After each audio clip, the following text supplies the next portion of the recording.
Hello students, welcome on my YouTube channel. Today we are going to talk about various terminologies used in accountancy. Number 1 is assets, something of a value that a person, company etc. owns, जिसको हम लोग संपत्ति भी बोलते हैं, पूंजी भी बोलते हैं. कोई ऐसी चीज़ जो भी किसी पर्सन की या कंपनी की खुद की हो, जैसे कि land building, plant and machinery, car, furniture, stock, cash etcetera. और भी बहुत सारे एसेट्स हो सकते हैं. तो लैंड या बिल्डिंग किसी भी एक पर्टिकुलर इंसान की होती है, प्लांट या मशीनरी जो किसी ने खरीद ली उसकी हो गई, कार उसकी हो गई. इसी ओके, नेक्स्ट अब हम लोग चलते हैं लायबिलिटीज़ की तरफ. देखते हैं लायबिलिटीज़ क्या होता है. Liability is something of a person or company owes, usually a sum of money. Liabilities are settled over time through the transfer of economic benefits, including money, goods or service. हमारी देनदारी हमारी liability होती है. हमें किसी भी person को या कंपनी को कोई भी अमाउंट ऑफ सम देना बाकी है, वो हमारी liability हो गई. ठीक है, इन liabilities को एक टाइम के ओवर हमें सेटल करना होता है. अब वो देनदारी चाहे पैसे की हो, चाहे किसी सामान की हो, चाहे किसी सर्विस की हो. इसके कुछ एग्जाम्पल्स देखते हैं.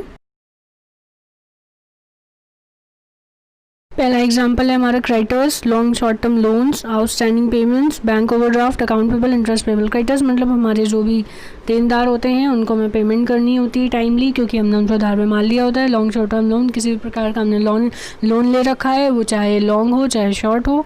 फिर दूसरा हमारा आता है आउटस्टैंडिंग पेमेंट्स का मतलब होता है कोई पेमेंट है जो हमारी करनी रह गई है. बैंक ओवरड्राफ्ट, बैंक से हमने उधार ले रखा है. अकाउंट पेबल यानी किसी भी कस्टमर का पेमेंट है. इंटरेस्ट पेबल यानी लोन की इंटरेस्ट बाकी है देना. देखिए, ये सब टर्मिनोलॉजीज ऐसी है जो आपको याद रखनी है, बिकॉज आप अकाउंट्स करने बैठ गए, आपने चैप्टर पढ़ लिया जर्नल का, लेकिन अब आपको यही नहीं पता कि क्रेडिटर्स होते क्या हैं. तो आप क्रेडिटर्स को किस तरह की जर्नल एंट्री में रखेंगे, आपको समझ ही नहीं आएगा. उसको हमें डेबिट करना है कि क्रेडिट करना है. इसलिए ये जो टर्म्स हमने टर्मिनोलॉजीज का यहाँ पे कंसेप्ट हम लोग पढ़ रहे हैं, इसको समझना बहुत ज़रूरी है. ठीक है, तो अब नेक्स्ट देखते हैं. थर्ड पॉइंट है हमारा provisions. A provision is an account which records a present liability of an entity. Example, provision for doubtful debts. किसी भी खर्चे को पहले से ही सोच के रखने को प्रोविजन कहते हैं. हमें पता है कि भविष्य में हमारा ये खर्चा होने वाला है, तो उसके लिए पैसे हम आज से ही जोड़ना शुरू कर देते हैं. इसी को हम प्रोविजन बोलते हैं. अकाउंटिंग लैंग्वेज में जब हम कोई अकाउंट पहले से ही बना के रखते हैं किसी भी खर्चे को लेकर, उसको हम लोग प्रोविजन अकाउंट बोलते हैं, जैसे कि हमारा प्रोविजन फॉर डाउटफुल डेट्स है. Next is capital. कैपिटल क्या होता है? The amount invested, owners amount invested. जो ओनर ने यानी मालिक ने, बिजनेस के मालिक ने जो भी अमाउंट इन्वेस्ट किया है उसको हम लोग कैपिटल बोलते हैं. एग्जांपल देखते हैं. Rohan started business with cash ₹40,000. तो यहाँ पर रोहन हमारा ओनर हो गया बिजनेस का और इसने व्यापार शुरू किया 40,000 से. तो ये 40,000 इसकी कैपिटल हो जाएगी. Now fifth is reserves. Reserves क्या होते हैं? Amount set aside out of surplus profits to meet future uncertainties. Future में कोई भी नुकसान होने वाला है हमें, या कोई भी हमें खर्चा भारी उठाना पड़ सकता है, उसके लिए हम आज से पैसा जोड़ रहे हैं, इसको हम रिजर्व्स बोलते हैं.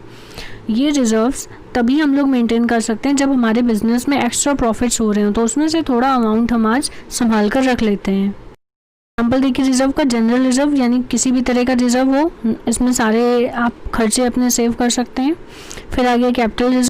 कैपिटल रिजर्व इस व्यापारी अपनी पूंजी में से बचा लेता है. वर्कमैन कंपनसेशन रिजर्व यानी जो भी हमारे यहाँ वर्कर्स काम करते हैं उनके लिए हम लोग ने कुछ पैसा सेव करके रखा है. तो ये थे आज के 5 पॉइंट्स. सारे 5 पॉइंट्स हमारे हर चैप्टर में कहीं ना कहीं किसी न किसी क्वेश्चन में किसी न किसी कंसेप्ट के थ्रू आते रहेंगे बार बार, तो इसलिए इनका बेस हमें क्लियर करना बहुत ज़रूरी था. Thank you for watching my video. For any query, you can comment. Wait for the next video. It will come soon. Please like, share and subscribe my channel.